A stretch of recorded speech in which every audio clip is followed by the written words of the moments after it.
Hey guys, good evening and welcome back again to your Unacademy NEET English channel. I hope all of you doing great, having a good time. So my dear students, can you let me know once in the chats if all of you can hear me, if I'm perfectly audible, visible to everyone? Can you let me know quickly in the chats if all of you can hear me, if I am perfectly audible, visible to every one of you? Good evening, people. Good evening and welcome back. Good evening and welcome back.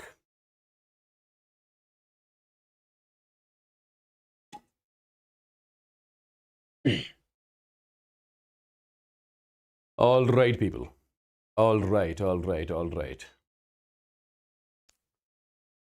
my dear students, as you all must be knowing, today it's going to be a problem practice session, right? It'll be the complete chemistry revision through problems, through some amazing questions, right? And this session is definitely going to be very, very, very beneficial for all of you. So do watch this particular session till the end, right? And I'll be sharing the PDF of this particular session as well on my Telegram channel. I hope all of you are already the part of the Telegram channel. Yes? And one more thing, tomorrow on this particular channel, we have got the marathon of complete class 11th organic. Tomorrow at 10:30 a.m. Tomorrow at 10:30 a.m. we have got a session on this channel, which is complete class 11th organic. And my dear students, on Saturday, on coming Saturday, it's going to be your complete class 12th chemistry with me. Complete class 12th chemistry with me on coming Saturday. Okay? Perfect. All right, is everyone ready? Should we get going? Should we get started? So tell me first of all in the chats, which part of the country you guys are watching me from? I just want to know that first. Tell me in the chats.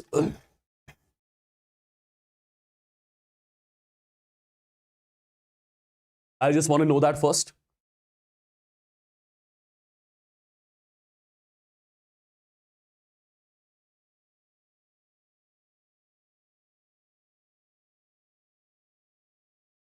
Okay. So we have people from Tamil Nadu, we have people from Shillong, Kashmir, Jaipur, Bihar, Srinagar, Manipur, Telangana, Karnataka, UP, AP, Bangalore, Kerala, Tamil Nadu. Okay.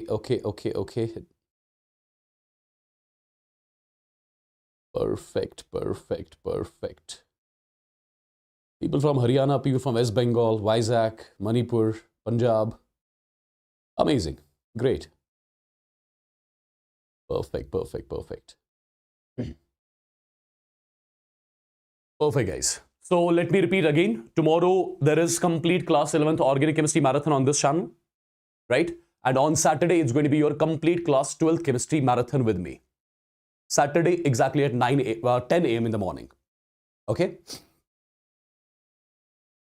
Perfect, guys. I hope all of you are ready with your pen and paper, right? Because you will be solving the questions. You will be solving the questions.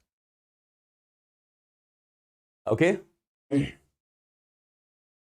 All right. So let's get going then. Let's get started. Let's not waste a lot of time. And the duration of the session is not going to be huge. I'll try to finish this particular session in some 1.5 hours. Okay? So you guys are going to be with me for 1.5 hours. All right. And the PDF of this particular session I'll be sharing on my Telegram. The name of the Telegram channel is Wassim Bhat Chemistry Official. Wassim Bhat Chemistry Official is the name of the Telegram channel on which I shall be sharing the handwritten PDF of the today's session as well. Perfect. My dear students, I want the chats to be continuously running today. Okay. So whatever question I'll be giving, do write its answer continuously in the chats. Do keep on writing the answers in the chats. If it is right or wrong, if it is wrong, I'll correct. If it's right, that's great. Okay. Sir, your throat problem is cured. Not much. Okay, not much, not much. Chalo, let's get going then. Let's get started with the today's session. My dear students, the first question which is on your screen from the chapter Electrochemistry. What do you think about this particular question? What do you think about this particular question? Check it out quickly. What do you think about this particular question? The question says, on the basis of standard electrode potentials given below, find out which of the following is the strongest oxidizing agent. Strongest oxidizing agent. My dear students, whenever you have to check strongest oxidizing agent, remember that is directly proportional to SRP. That is directly proportional to standard reduction potential, right? Now, in the question, you need to look basically, what are we given with? Are we given with SOP or SRP? You need to check that first. If you look carefully, this is Fe tripositive, Fe dipositive, plus 3 to plus 2, which is decrease in the oxidation state. Decrease in the oxidation state is what you call as a reduction. So this is your SRP, right? Similarly, oxidation state of I2 here is 0, 0 to minus 1, 0 to minus 1. Decrease means reduction, again SRP. Plus 2 to 0, decrease in the oxidation state, again reduction, so SRP. Plus 1 to 0, decrease in the oxidation state, again reduction, so SRP. Now check which is the highest SRP value, which is the maximum SRP value among all these. 0.77, 0.34, 0.54, 0.80. More the SRP, stronger the oxidizing agent. So which one it's going to be? It's going to be silver. That's going to be the Ag positive. That's going to be the correct answer of this particular question. So in short, more the SOP, more the SRP, better the oxidizing agent, and more the oxidizing power. So remember, it's also directly proportional to oxidizing power as well. Now, it's not necessary that question will be this only. Question can be on the basis of reducing agent also. Now, remember, reducing agent is directly proportional to SOP, and better reducing agent means more reducing power. Better reducing agent means more reducing power. Remember this particular statement as well. So this was your first question on the screen, and you have solved it properly. Look at the next question. Look at the next question, my dear students. Quickly. The solubility product of CuBr is given. We have to calculate. The solubility of CuBr is given. We have to calculate Ksp. A simple basic question. You should just know that CuBr, when CuBr undergoes dissociation, how will it undergo dissociation? Cu positive plus Br negative, right? Let its solubility is S. This will be also S. This will be also S. Now, if you want to write Ksp expression is simply going to be concentration of copper positive raised by stoichiometry coefficient, concentration of Br negative raised by stoichiometry coefficient. So I can say Ksp is nothing but, what is the concentration of Cu positive? S, this also S, so this becomes S square, right? So I would say S is nothing but under root of Ksp. S is nothing but under root of Ksp. What am I supposed to calculate? I'm supposed to calculate Ksp only, I think, right? Ksp only I'm supposed to calculate. S value is given, how much? 2 into 10 raised power minus 4. So it's 2 into 10 raised power minus 4 ka square. So the value comes out to be how much? 4 into 10 raised power minus 8 moles, right? So this is your Ksp value, which I was supposed to calculate. Simple basic question this is, right? So you were supposed to calculate Ksp expression is simply S square, right? S value, solubility is given, 2 into 10 raised power minus 4. So 2 into 10 raised power minus 4 ka square. That's your answer of the question. So it's option A. The next question, my dear students, which is on your screen. What do you think about this one? What do you think about this one? We are given the reaction. The reaction is pretty much simple. That is N2 gas plus 3 times H2 gas, right? It gives what? It gives 2 times NH3 gas. Now the question says, with the increase in pressure, what will happen? With the increase in pressure. With the increase in pressure, what is going to happen? Remember, on increasing the pressure, reaction shifts in the direction in which gaseous moles decreases. On increasing the pressure, reaction shifts in the direction in which gaseous moles decreases. Now tell me in which direction gaseous moles are decreasing. If you look carefully, on reactant side, how many gaseous moles do we have? 4. On product side, 2. So in the forward direction, I would say gaseous moles are decreasing, right? So when you increase the pressure, a reaction will shift in the direction in which gaseous moles will decrease, and gaseous moles are decreased in the forward direction. So I would say option B is the correct answer of the question. Yes? Perfectly done. Moving on to the next question. Look at this particular question, my dear students. Look at this particular question. I'm given with a reaction. The reaction is 2 times SO3 in equilibrium with what? In equilibrium with 2 times SO2. And with this, what do we have? We have O2 gas as well, right? A vessel of 1 liter capacity. Volume of the vessel is 1 liter. Given to me in the question. Okay. At time t is equal to 0, we are given with 1 mole of SO3. 1 mole of SO3. So this would be 0. This would be 0. Correct? Now, as per the question, at equilibrium, 0.6 moles of SO2 were formed. So, number of moles of SO2 at equilibrium. This is given to me as 0.6. What am I supposed to calculate? I'm supposed to calculate equilibrium constant. See how I'm going to deal with this question. My dear students, I'm starting with 1 mole of this. So, this is 0. This is 0. Now, imagine at equilibrium, out of 1 mole of reactant, let's say X moles got already dissociated. X moles got converted into product at equilibrium. So I'll be left with 1 minus X, right? These are the moles. These are the moles of SO3 present in the container at equilibrium. Now use the stoichiometry. 2 moles are giving 2 moles. 1 mole will give 1 mole. X will give X. Simple. 2 moles are giving 1. 1 mole will give 1 by 2. X will give X by 2. So these are the moles of your reactants and products in the container at equilibrium, right? As per the question, moles of SO2 at equilibrium is equal to 0.6. And as per our calculation, moles of SO2 at equilibrium is X. So technically, X value is equal to 0.6. Now put the value of X in all these. 1 minus 0.6. 1 minus 0.6 is 0.4. X value, 0.6. X by 2. 0.6 divided by 2 is 0.3. So these are the moles. These are the moles of reactants products at equilibrium. Now moles divided by total volume of the vessel.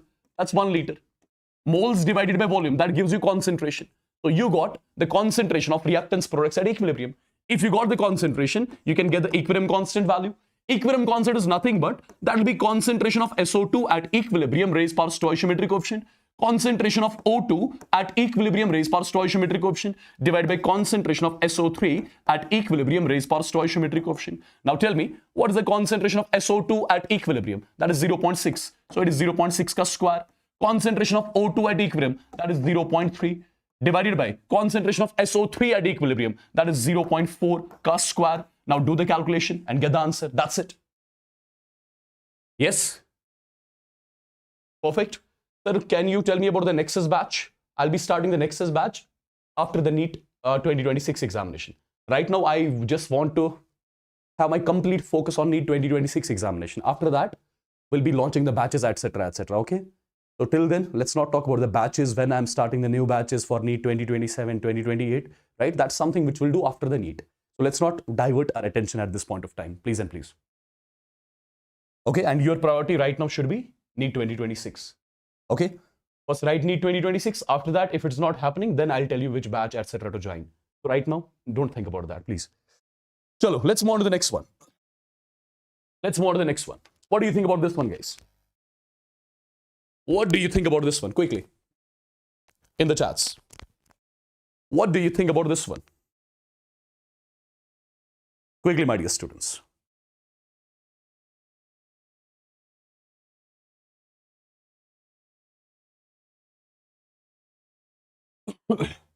The question is, which of the following 0.1 molar solution will have maximum boiling point? Maximum boiling point. Boiling point of the solution. Boiling point of the solution is directly proportional to the number of ions. Boiling point of the solution is directly proportional to the number of ions produced. So first of all, you are starting with what? You are starting with NaCl. NaCl will give us what? Na positive plus Cl negative. So how many ions? 2 ions you are getting here in this particular case. Copper chloride, right? CuCl2. It will give you Cu di positive plus 2 times Cl negative. It will give me 3 ions. Perfect. Magnesium sulfate, MgSO4. MgSO4 will give me Mg di positive. And with Mg di positive, I'm getting SO4 di negative. So again, 1 plus 1, 2 ions. Right? Chromium sulfate. Chromium sulfate is going to give us maximum ions. And maximum number of ions means maximum boiling point of the solution. So it's option D. That's the correct answer of this particular question. All clear? All clear, people? Yes? Done? Perfect? So remember, whenever you are supposed to give the order of boiling point, just see which solute is giving maximum number of ions. More the ions produced, more is going to be the boiling point. That's all. That's all, people. Sir, my relative demotivates me day by day. Please and please avoid those relatives which keep on demotivating you. Whosoever is the negative energy around you, just avoid them for these upcoming 10 days. Do not meet, do not talk. There's no need to talk. Okay? Just as if they don't exist in your dictionary. Perfect. Just be, it's a very simple philosophy. Whosoever is giving you the negative energy at this point of time, leave them, avoid them. Whosoever it is, your friend, your family, whatever. Okay? Just focus on your thing. Just give your best for the upcoming 10 days. Leave the consequences aside. What will happen in the NEET examination? What will happen after that? No need to think about that at this point of time. Right? Okay, moving on. Moving on to the next question, guys. Moving on to the next question. Chalo, a simple question from the mole concept chapter. Everyone should be in a position to solve this one. What do you think? What do you think? In which case, the maximum water molecules are present? Tell me. At least this question I'm not going to solve. This question at least I'm not going to solve. Do it on your own, quickly.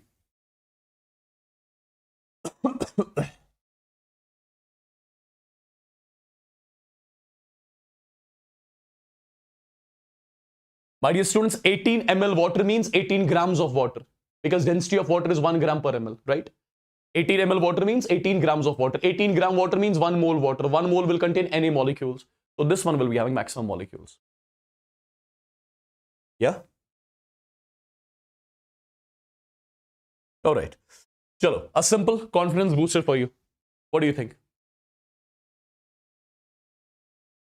According to Bohr's theory, the energy required for the electron in the Li positive ion to be emitted from n is equal to 2 to ground state of the hydrogen atom will be.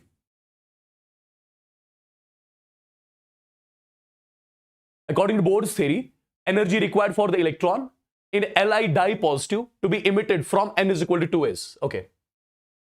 What do you think? Simple formula based question this is.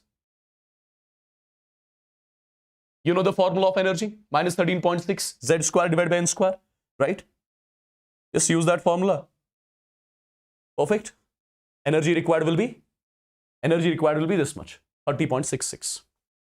A simple basic question this is, and I have shown you all these questions in those short videos which I have posted, right?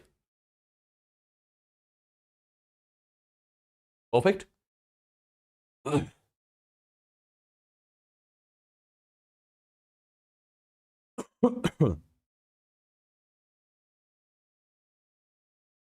Chalo, this question also you should be in a position to solve on your own.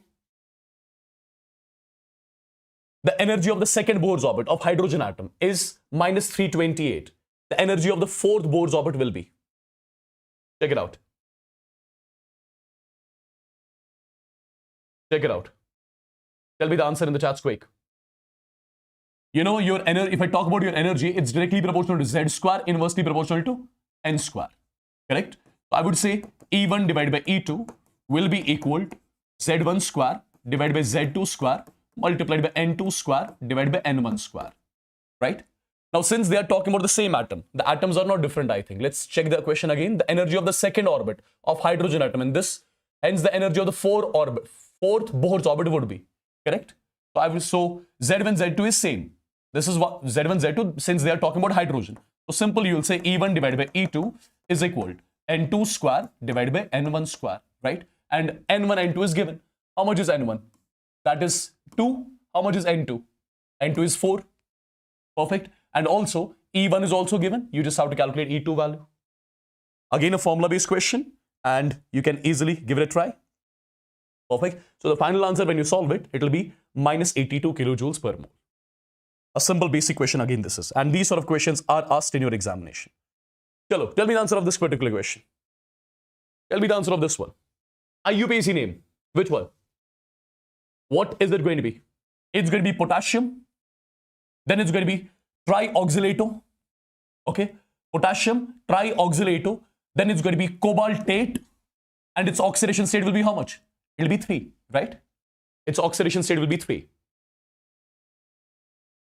Yeah? potassium trioxalato cobaltate 3. So which option is satisfying it? So it's going to be option number 4. That's going to be the correct answer of the question. I know NT has deviated. Don't worry about that. Don't worry about that. Leave it. Leave it, guys. No need to think about your NT at this point of time. Just focus on your stuff. Chalo, give this question a try. 4.5 moles each of hydrogen and iodine is heated in the sealed 10-liter vessel. At equilibrium, 3 moles of HI were formed. The equilibrium constant is. Again, the similar question which we solved a few minutes back. Again, the question which we solved a few minutes back, based on equilibrium. My dear students, the reaction is H2 plus I2. It's giving me what? It's giving me 2 times HI, right? So on starting with 4.5 moles each of this. So 4.5 moles of this, 4.5 moles of this. So this is going to be 0 in the beginning, right? Now at equilibrium, this will be 4.5 minus X. This will be 4.5 minus X, and this is going to be 2X, right? Because stoichiometric coefficient here is 2. Now the question says, at equilibrium, 3 moles of HI were formed. So number of moles of HI at equilibrium is how much? That's equal to 3. And number of moles of HI at equilibrium is nothing but 2X. So 2X is equal to 3. So X value will be 1.5. If X is 1.5, 4.5 minus 1.5 is 3. This will be also 3. 2 into X is also 3. Perfect. So I got to know at equilibrium, moles of all the reactants products is how much? At equilibrium, number of moles of all the reactants products is equal to 3, right? Now concentration. How do we get the concentration? Moles divided by total volume of the vessel. How much is the total volume of the vessel? 10 liters. So this will be also 3 by 10. This will be also 3 divided by 10. If you write Kc expression, Kc will be concentration of HI, that is 3 divided by 10, raised power stoichiometric coefficient, that's 2, divided by this concentration into this concentration, that's also 3 divided by 10. Now it's going to be square. The value comes out to be 1 directly. Yeah? So which is the correct answer? It's option number 2. That will be the correct answer of this question. Okay? Expect this sort of a question in your examination as well. This is the question which I solved in the last session as well. This is the question which I solved in the last session as well. What do you think? What do you think? You should be in a position to solve this one at least. The volume of hydrogen liberated at STP by treating 2.4 grams of magnesium with excess of HCl. So when magnesium is treated with HCl, what do you get? You get MgCl2, and with MgCl2, you get hydrogen gas. If I balance the reaction, this should be 2 times. The reaction is balanced, right? Now, as per the question, we have got 2.4 grams of magnesium. So how many moles of magnesium we have? It's going to be given mass of magnesium in grams divided by molar mass of magnesium. So we are starting with 0.1 mole magnesium. Now, if you look at the stoichiometry is saying that 1 mole magnesium gives us 1 mole H2, right? Therefore, 0.1 mole magnesium gives us 0.1 mole H2. So these are the moles of H2. These are the moles of H2 produced. Do I need to get the moles or volume? I need the volume at STP. So volume of H2 produced at STP will be moles multiplied by 22.4 liters. The value will be 2.24 liters. 2.24 liters, right?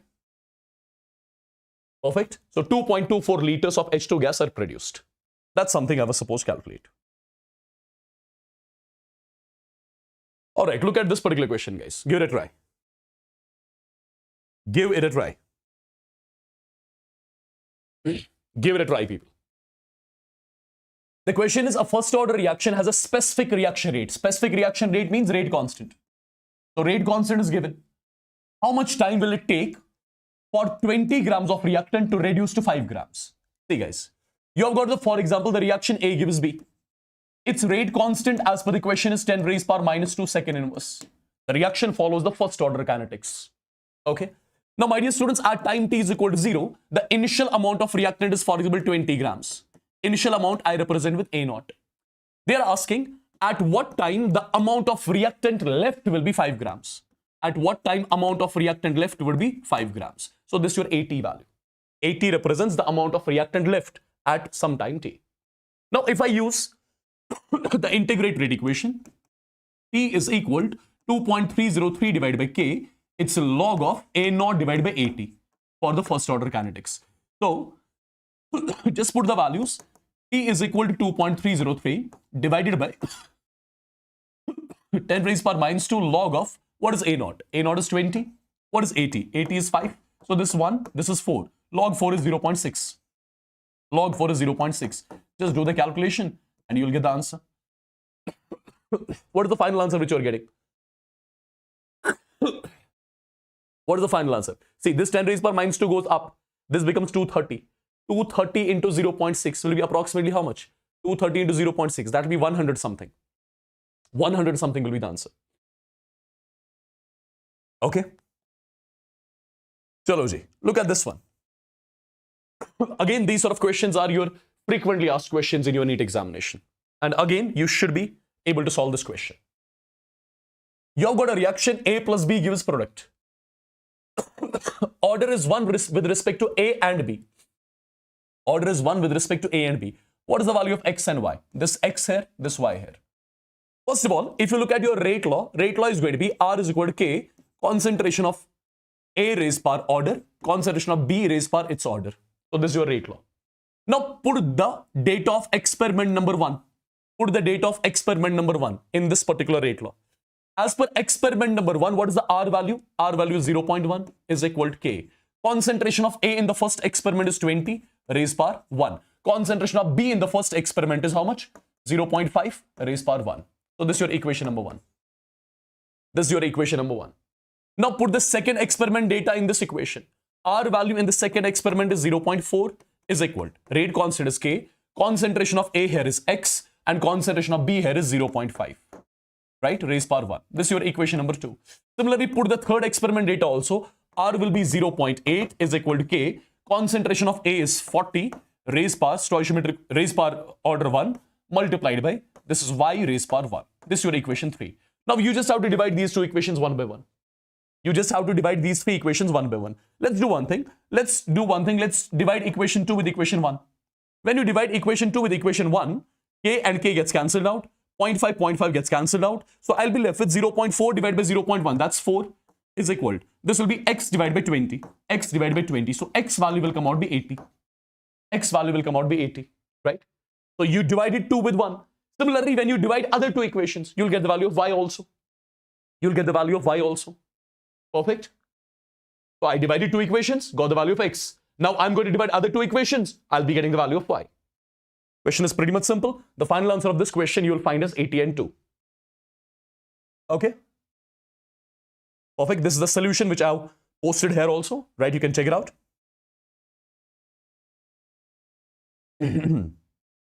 Chalo, tell me the answer of this question. Again, this sort of a question, my dear students, this sort of a question I've given you. I've told you how to deal with these sort of questions. When an electron is excited from ground level means n is equal to 1, to fifth orbit. Fifth orbit means n2 is equal to 5. Lower energy state is represented by n1. Higher energy state I represent with n2. What do I have to calculate? The number of spectral lines. You know the formula. The number of spectral lines is n2 minus n1 multiplied by n2 minus n1 plus 1 divided by what? Divided by 2. So it is n2 minus n1. 5 minus 1, that's 4. Similarly, 5 minus 1 plus 1, that's 5 divided by 2. So the value comes out to be 10. So in total, 10 spectral lines are observed. Okay. Perfect. And my dear students, this is the general formula. This is the general formula. And remember, if the ground state is 1, at that time you can use this formula as well. If the ground state is 1, you can use this formula as well. So you could have used 5 into 5 minus 1 divided by 2. It would have also given you the same answer, that's 10. This is the general formula from n2 to n1. This is the formula when the electron reaches finally to ground state. Right? There is a difference between two formulas. Okay. You just have to remember one anyways. That's okay. Chalo, what about this one? Enthalpy of formation of CCl4 is given. Water is given. Carbon dioxide is given. HCl is also given. Okay, everything is given. What do we suppose calculate? The magnitude of enthalpy of reaction. I'm pretty much sure you know enthalpy of reaction is always equal to enthalpy of formation of products minus enthalpy of formation of reactants. So I'll start with product. Stoichiometric coefficient here is 1. So I'll write 1 multiplied by enthalpy of formation of carbon dioxide plus it's going to be 4 times enthalpy of formation of what? Enthalpy of formation of HCl. This is the enthalpy of formation of products minus enthalpy of formation of reactants. So start with 1, then it's going to be enthalpy of formation of CCl4 plus this is going to be 2 times enthalpy of formation of water. Enthalpy of formation of water. As you can see in the question, this value, this value, this value, as well as this value. All these values are given in the question. All these values are given. So put the values, get the answer. That's it. Put the values, get the answer. There is nothing to think in this sort of a question, right? And when you put all these values here, you'll get the final answer here as 173 around. Got it? Got it, people?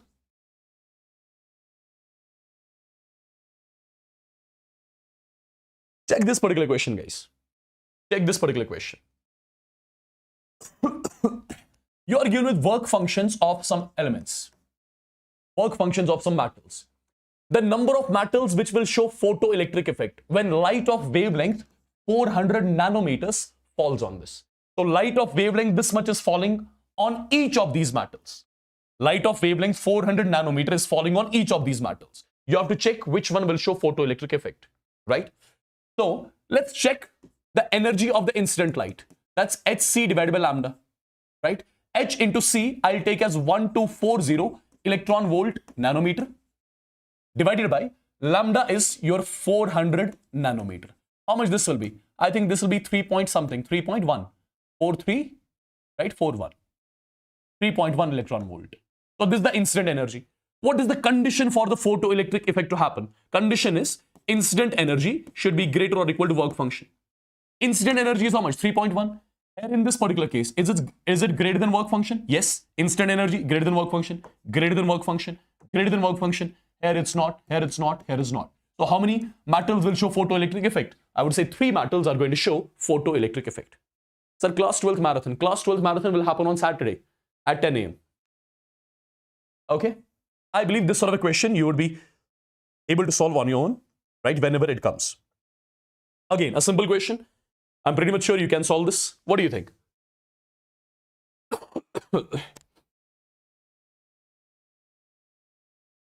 What do you think?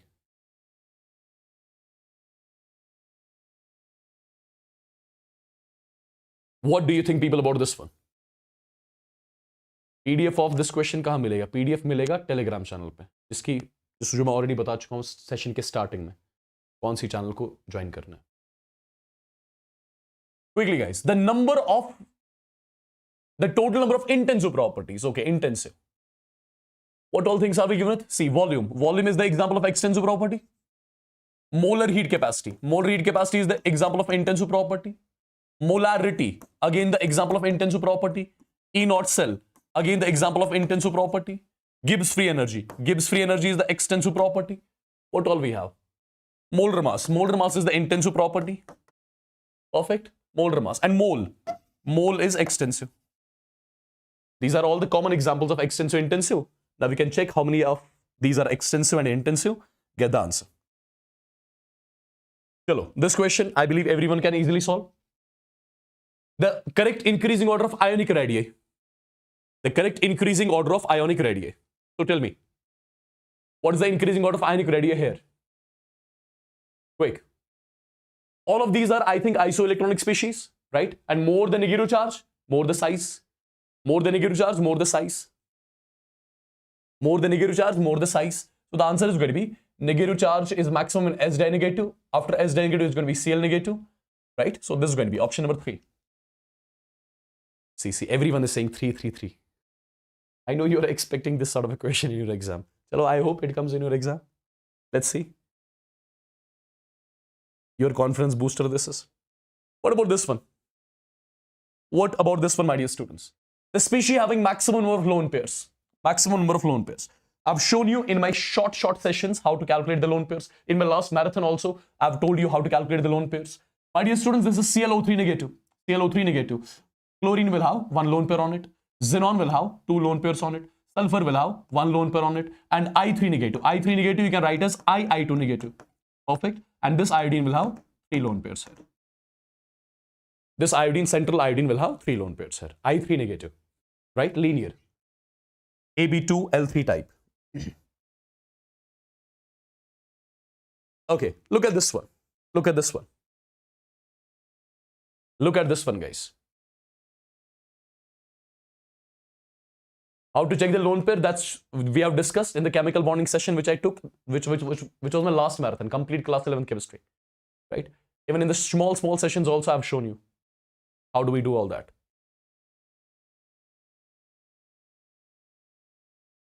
See guys, the molar solubility of CaF2 in 0.1 molar solution of NaF.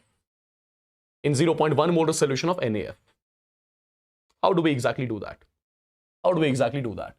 First of all, CaF2. How will it undergo dissociation? Ca di positive plus 2 times F negative. Right? Let its solubility is S. This will be S. This will be 2 times S. Okay. Now you are introducing the CaF2 in what? In NaF. You are introducing the CaF2 in NaF. NaF will undergo dissociation as Na positive plus F negative. How much is the concentration of NaF which you have taken? 0.1 molar. So in the beginning, this will be 0, this will be 0. Now this will be 0, this will be 0.1, this will be 0.1. Do you see any common ion in between? F negative is the common ion, right? So the total concentration of common ion has been 2s plus 0.1. And this will be, this you can take as 0.1 molar here. Now my dear students, what do I have to calculate? I have to calculate what? Solubility S. So Ksp, how do I write Ksp expression? It's going to be concentration of calcium dipositive, that's S raised by stoichiometry coefficient. Concentration of F negative, that is 0.1 raised by stoichiometry coefficient, that's 2, right? So I can say S is equal to your Ksp divided by, this is 10 raised power minus 1 ka square, 10 raised power minus 2. So S is going to be, Ksp value is given, how much? 5.3 into 10 raised power minus 11 divided by 10 raised power minus 2. So S can be written as 5.3 into 10 raised power minus minus 9, right? Okay, guys. I believe I'm clear with this. Let me know once in the chats if all of this is perfectly correct. Tell me quickly. Sir, 12th का part कब आएगा? 12th का part आएगा Saturday को.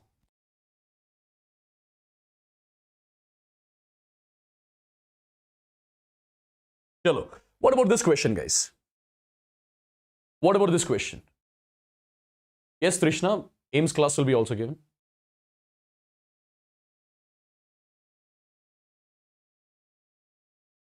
What do you think about this one? It's an easy question, guys. Tell me. Tell me.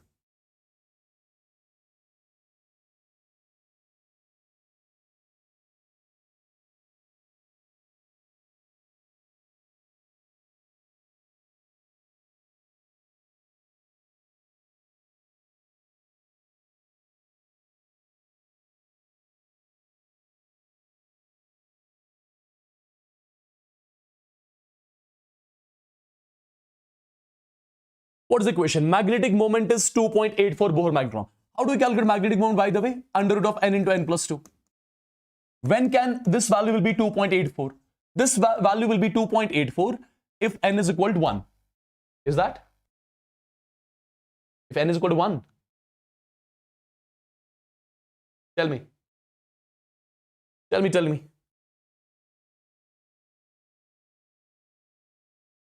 Tell me. Quick. If n is equal to how much?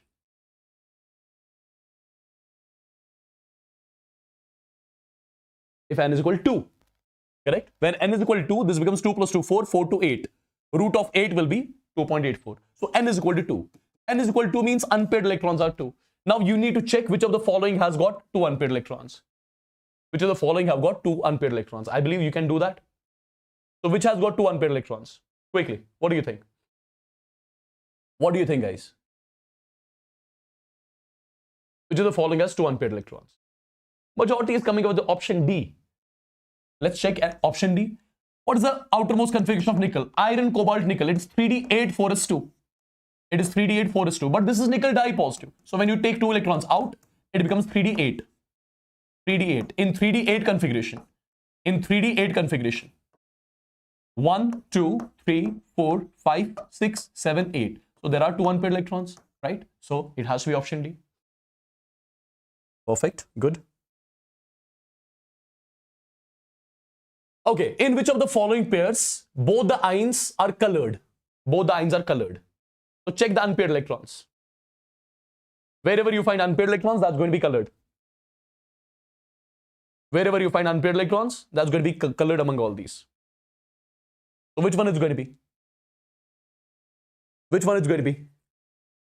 See, few minutes back we checked about nickel dipositive. Nickel dipositive has got unpaired electrons. And your titanium tripositive, scandium titanium tripositive will have one unpaired electron. So both of these will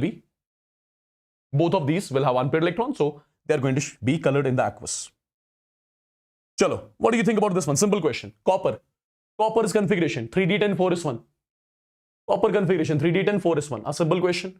Logic. What is the logic? Because of what? Because of symmetry. Symmetry leads to stability, or you can say in terms of exchange energy, etc., etc. Okay.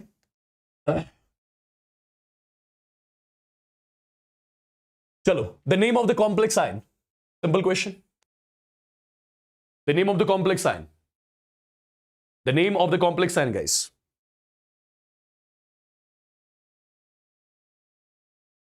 The name of the complex ion, quick.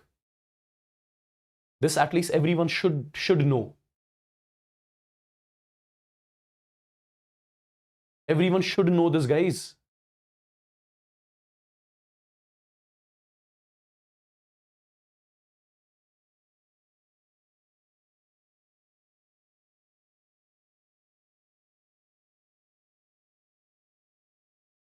This people are saying B. It is cyanito. TO. Is it cyanito or cyanido? It is cyanido, guys. This is hexa cyano, or you can say hexa cyanido. It's going to be ferrate, and its oxidation state will be 3. D hoga. Yes, it's going to be D. Be careful. Don't make these silly mistakes here. Chalo. NiCO4. Nickel here is in zero oxidation state because this CO is a neutral ligand. You know that. Iron, cobalt, nickel. 3d8, 4s2. 4p0, 4d0. Right? Now 3d8 configuration. Let me make 3d8. 1, 2, 3, 4, 5, 6, 7, 8. This 3d8 configuration. This is 4s carrying 2 electrons, 4p carrying nothing, 4d carrying nothing. Right? Now, this CO, it's a strong field ligand. If it is a strong field ligand, will cause the pairing. When it causes the pairing, what happens? 1, 2, 3, 4, 5, 6, 7, 8, 9, 10. Strong field ligand causes what? It causes pairing of electrons. Now, what is the coordination number? 4. That means this central metal atom should have 4 vacant orbitals for hybridization. So, what all these are? This S and P3.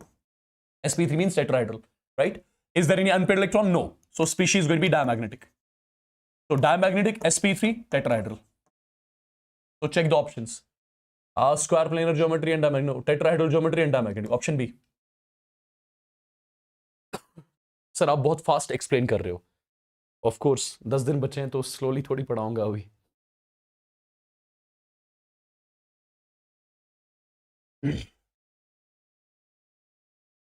Tell me the answer of this question. Tell me the answer of this question. T 87.5% is the time required for the reaction to undergo 87.5% completion. And T 50% is the time required for the reaction to undergo 50% of the reaction. Remember, my dear students, time taken to complete 87.5% of the first order reaction, that's always equal to 3 times the half-life.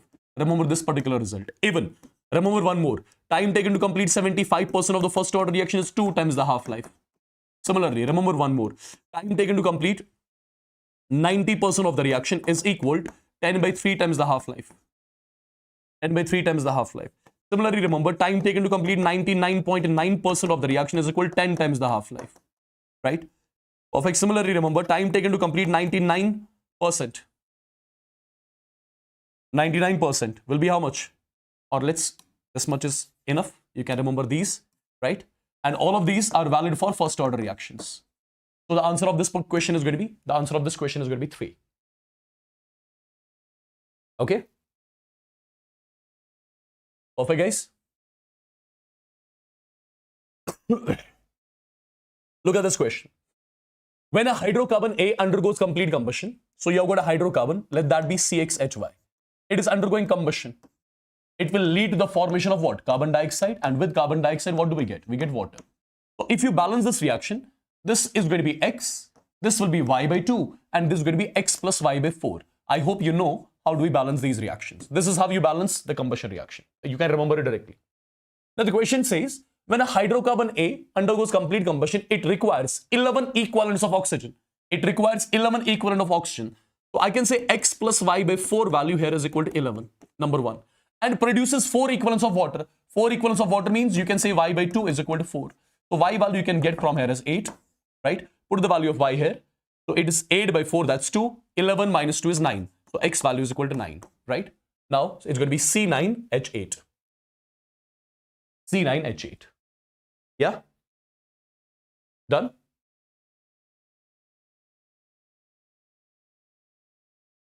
Perfect. Chalo. First ionization energy order. This I've given you in the short video also. Recently I posted one video 2 days back. All trends and exceptions of chemistry in 10 minutes. In that also I've discussed this one.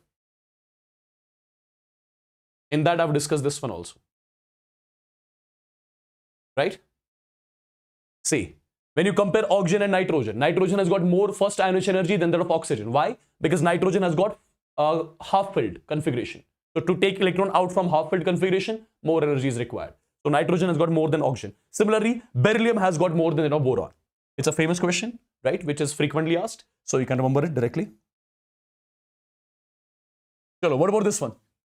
An organic compound contains 78% weight of carbon, okay, and remaining percentage of hydrogen. The right option for empirical formula. Again, this is something I have told you many a times.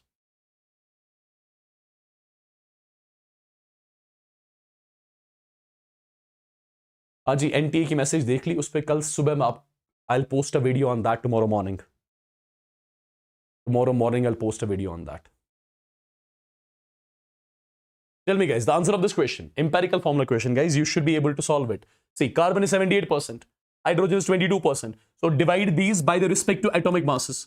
Divide these by the respective atomic masses. 78 by 12, 22 by 1. The value is coming to be 6.5. This is 22. Now, which one is lesser among the two? 6.5. Divide both these by 6.5. So this is 1, this approximately 3. So it's CH3. This is your asked question in NEET. It's your asked question in NEET, guys. It's a PYQ. I think last year. No, not last year. It was asked in 2024, I think. Or 2023. I don't exactly remember, but in some of the examination it was asked. Chalo, this question. This question, guys. What do you think? Magnetic moment. Magnetic moment, guys. Magnetic moment. Quick. First of all, coordination number 6, coordination number 6. Right? Coordination number 6, coordination number 6. So octahedral. So octahedral. Correct? Now we have talked about the magnetic moment. So first of all, it's a weak field ligand. It's not going to cause pairing. So its magnetic moment will be high. High magnetic moment, right? It's a strong field ligand. It will cause the pairing. Magnetic moment will be low. Magnetic moment will be low. You can do like this also. Now high and low. High and low. Tell me, what do you think is the correct one? You can check it out also by solving the entire question.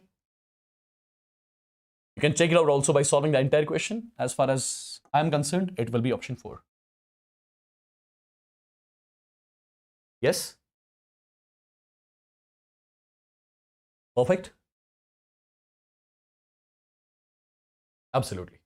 It is option 4. Chalo, moving on to the next one.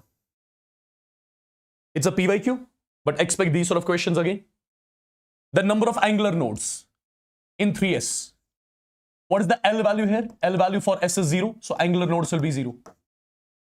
Angular nodes will be 0. Right? Radial nodes. How do we calculate radial nodes? Radial is basically equal to N minus L minus 1. N value is 3.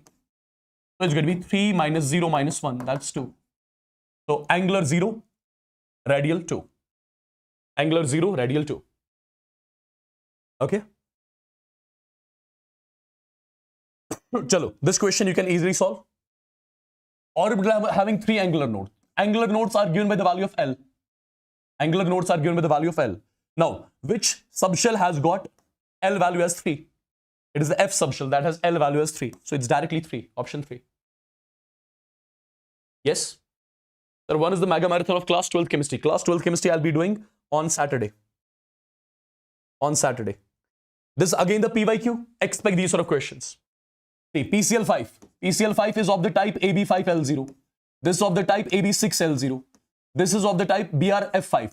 BRF5 means AB5L1. BF3, it is AB3L0. Now, connect them. AB5L0 means trigonal. It's going to be trigonal bipyramidal, right? So match A with 4, A with 4, A with 4. Okay, matching A with 4. B is already matched with 3. Now, C is going to be the deciding one. AB5L1 means square pyramidal. Square pyramidal. So C with 1. C with 1. So it's going to be option D. Right? Moving on to the next one, guys. The correct statement regarding the electrophile. What is electrophile? Electron-loving species, right? So which one do you think is the correct one? Read all the statements. It's also a PYQ.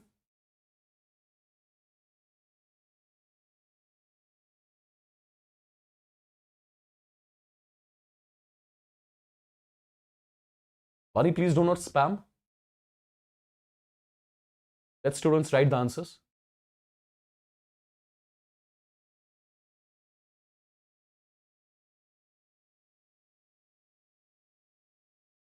Quickly, guys. This is your electrophile. Right?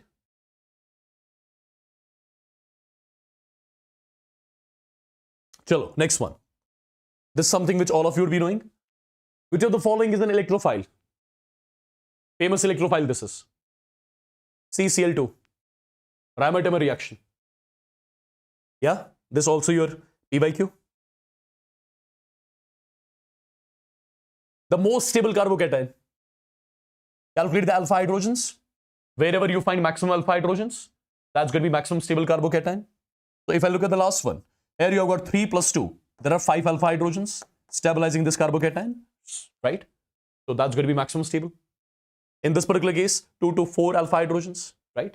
So this is the one having maximum alpha hydrogens stabilizing it. Simple question this only, right? This is also a PYQ. Check it out. Check it out. Again, carbocations are given. Give me the order. Give me the order. Quick. Give me the order. Which one will be maximum? Which one will be maximum stable? The one that will have maximum alpha hydrogens. So B will be given the priority. B have got maximum alpha hydrogens. Followed by A. Followed by C. Now among D and E. Among D and E. It's going to be for sure D. Right? Yeah, because it has got 3 alpha hydrogens stabilizing it. This has no alpha hydrogen stabilizing it. Correct? Chalo. Again a PYQ. So tell me the answer of this one. These are not carbocations, these are carbanions. These are carbanions. Double bonded, triple bonded carbon. More S character, more electronegativity. And negative charge is more stable and more electronegative. Negative charge is more stable and more electronegative. So maximum stable is 3 followed by 2 followed by 1. 3 followed by 2 followed by 1. Simple question. Simple question. Again a PYQ. Tell me. Minus I power. This F will have, see, F is going to have maximum minus I followed by O followed by N. Because this F will be attached to the carbon chain. Here O will be attached with the carbon chain. Here nitrogen will be attached with the carbon chain. Fluorine is maximum electronegative. So it will attract maximum sigma electron density towards itself. Followed by oxygen, followed by nitrogen here. So this is the order of your minus I power. Simple question. You can see these are your PYQs. Okay. Arrange the following according to their stability order. So these are 3 resonating structures that are given to me. I have to arrange them on the basis of their stability. Now, my dear students, how do I arrange them? First of all, if you look at this resonating structure, no atom here has got any charge, right? So that resonating structure wherein atoms do not have any charge, that is maximum stable. So A is maximum stable. Now, among B and C, count the bonds. 1, 2, 3, 4, 5, 6. 1, 2, 3, 4, 5, and 6. Bonds are same. Bonds are same. So I cannot decide on the basis of bonds. If bonds were different, then more the bonds, more the stability. If bonds were different, right? Now bonds are same, so I have to see some other parameter. If you look carefully, this oxygen has got negative charge here. This oxygen also has got negative charge. So you cannot decide on the basis of that, right? Here oxygen has got positive. Nitrogen has got positive. Oxygen positive, nitrogen positive. Positive charge is more stable on less electronegative element. Positive charge is more stable on less electronegative element. Nitrogen is less electronegative than oxygen. So C will be more stable than B. Yes?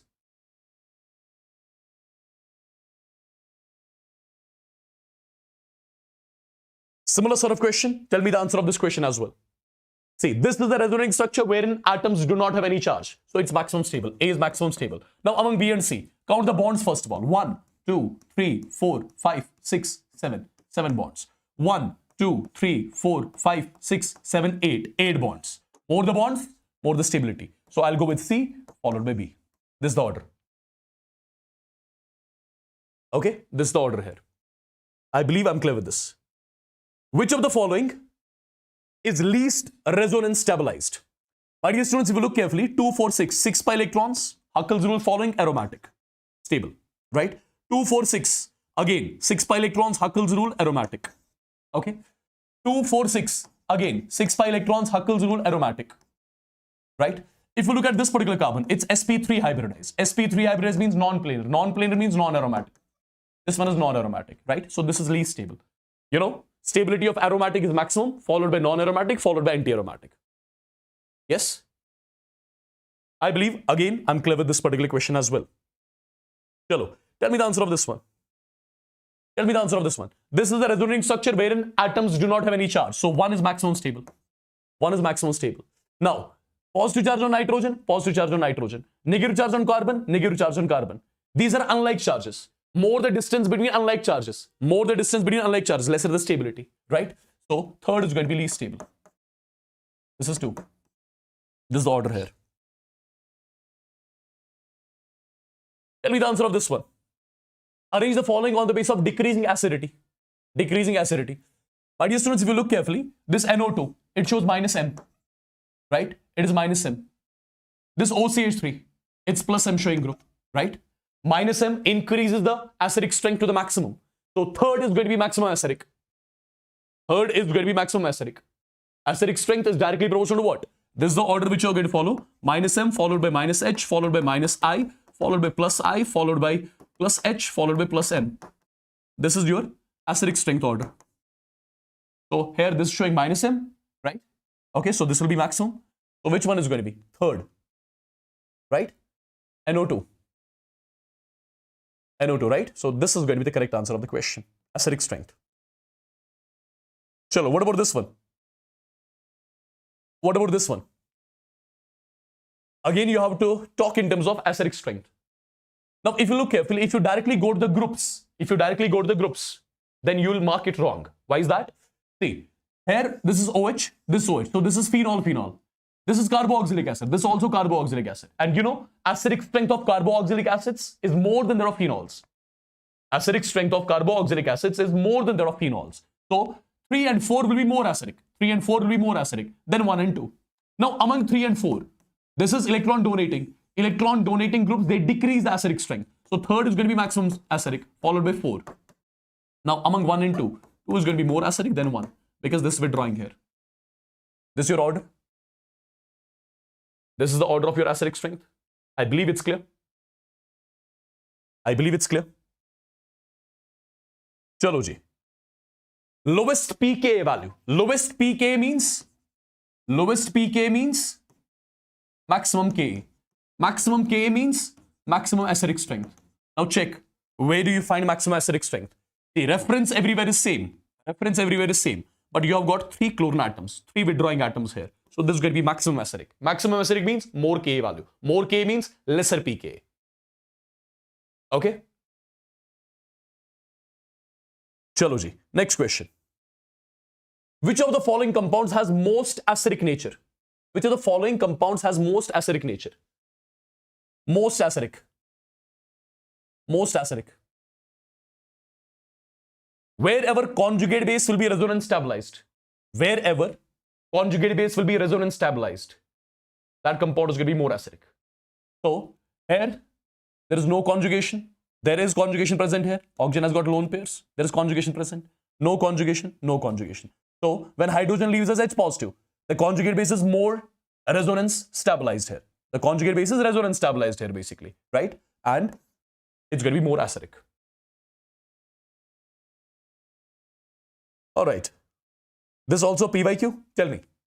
The number, consider the following compound species, the number of compound species obeying Huckel's rule. Huckel's rule, 4n plus 2 pi electrons involved in the complete cyclic conjugation. 4n plus 2 pi electrons. I think you can solve this one. Yeah?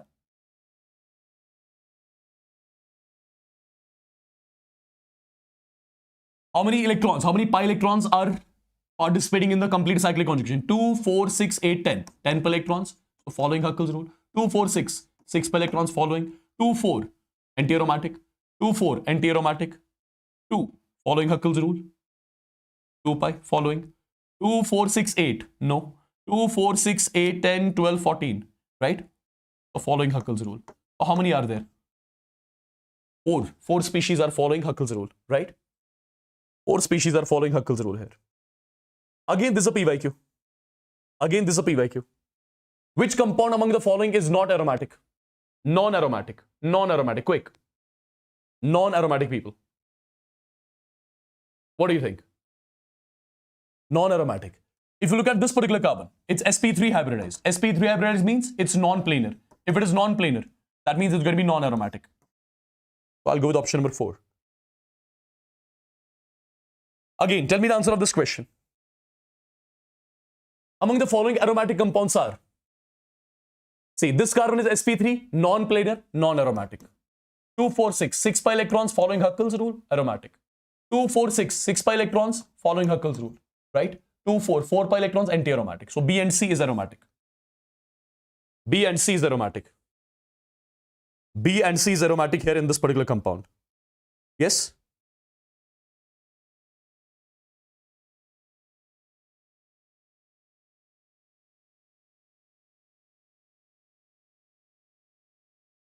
Tell me, which of the following carbocation is more stable?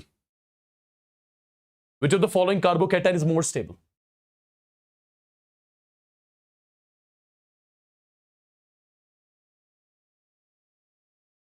Tell me, quick.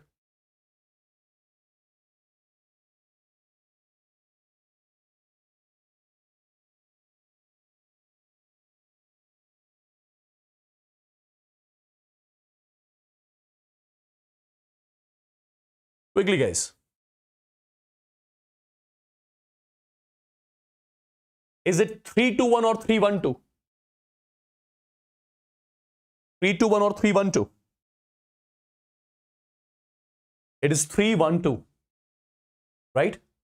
1 is your non-aromatic, sp3, sp3. 2 is 2, 4, 4 pi electrons, anti-aromatic. This is aromatic. 2, 4, and here, this lone pair will participate in the cyclic conjugation. So this is following Huckel's rule. So aromatic, anti-aromatic, non-aromatic. And you know, aromatic is maximum stable, followed by non-aromatic, followed by anti-aromatic. So 3-1-2 is the order. 3-1-2 is the order. Chalo, this is also PYQ. Tell me the answer of this question. Which of the following pair of compounds is isoelectronic and isostructural? Isostructural. You have to check the type of the molecule. If you look at this IBr2 negative, what will be the type of the molecule? It will be AB2L3 type, right? XCF2 is also having the same type, AB2L3. Same type means isostructural. And I hope you know how to check the type of the molecule. We have discussed this in detail in the recent sessions, in the last chemistry marathon which I took 2 days back. Yeah? Which of the following have same bond order? The ones which are going to be isoelectronic, the ones which have same number of electrons. Cn negative, carbon 6 electrons, nitrogen 7 electrons, there is negative charge, so 7 plus 1, 8, 14 electron species. This is 8 plus 6, 14 electron species. Both are having same number of electrons. Same number of electrons means isoelectronic. Isoelectronic means same bond order. Done and dusted.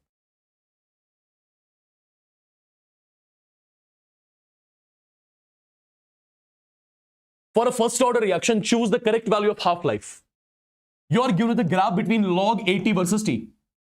Log 80 versus T slope. What is log 80 versus T slope? It is minus K divided by 2.303. This slope is tan of theta. So tan of 135. Tan of 135 is minus 1. So K value came out to be 2.303. K value came out to be 2.303 second inverse. Sorry, minute inverse. Time is in minutes. So this is K. If you got the K value, you can calculate half-life of the first order reaction. That is nothing but 0.693 divided by K. So it is going to be 2.303 divided by K, sorry, it's going to be 0.693 divided by 0.693 divided by 2.303. This value will be 0.3 minutes. 0.3 minutes. Right? Log 80 versus t graph was given and its slope is nothing but minus k divided by 2.303. Right? Okay. One famous question which used to come in the JEE examination long back. Gadolinium, its outermost configuration. It is 4f7. Right? Exceptional configuration. Gadolinium. 4f7. Remember this one as well. This was the question asked in my time, JEE examination. IEEE, it used to be back then in 2012. Chalo. CP minus CVs. CP minus CVs are, right? CP minus CVs are. A gas is allowed to expand in a well-insulated container. So Q is 0. Against a constant external pressure. External pressure is constant. External pressure constant means process is irreversible. From initial volume of how much? 2.5 liters. To final volume of how much? 4.5 liters. Calculate delta U. First of all, if the process is irreversible, how do I calculate work? Minus P external delta V. How much is P external? 2.5. How much is delta V? Final minus initial. That's 2. The value comes out to be minus 5. Minus 5 ATM liter. Right? Minus 5 ATM liter. And you know, 1 ATM liter is equal to 101.3 joules. So, multiplied by 101.3. It will be approximately minus 505. This is your W. Now, Q is 0 as per first law. Delta U is equal to Q plus W. Now, Q value is already 0. So, delta U will be equal to W. W is equal to minus 505 joules. This is your delta U. This is your delta U. Simple question. Basic question this is. Okay.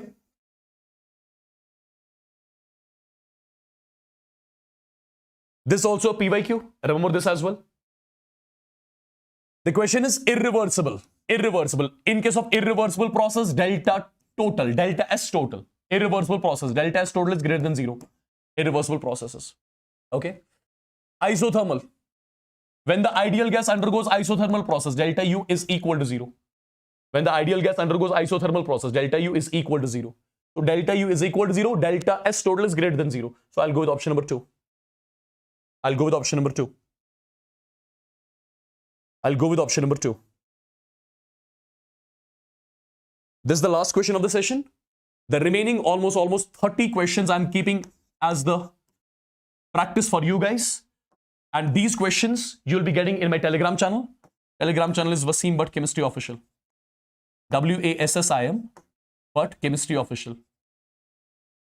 So on this particular Telegram channel, right, the remaining 30 questions of this session, you will solve on your own. You will give them a try. Chalo, tell me the answer of this one.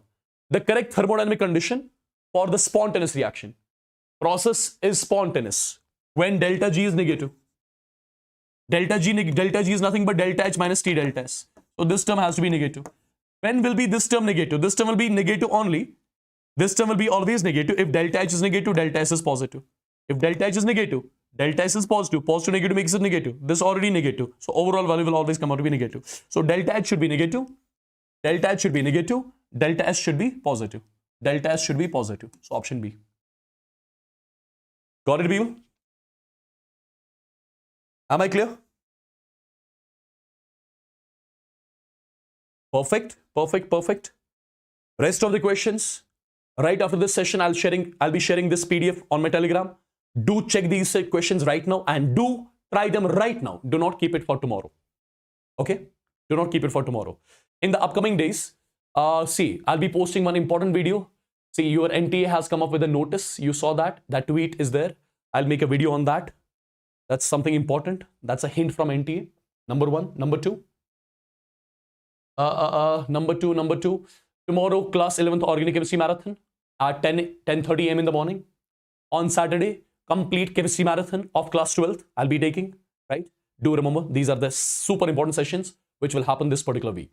And in the coming days, tomorrow or day after tomorrow, I'll post salt analysis, complete salt analysis in 10 to 15 minutes. One video will be there, complete salt analysis in 10 to 15 minutes. Do watch that as well. Okay, rest. All the good luck from my side. I know you guys are going to kill it. Okay, just have faith in yourself and keep joining the sessions. You will definitely rock it. Okay, chalo guys.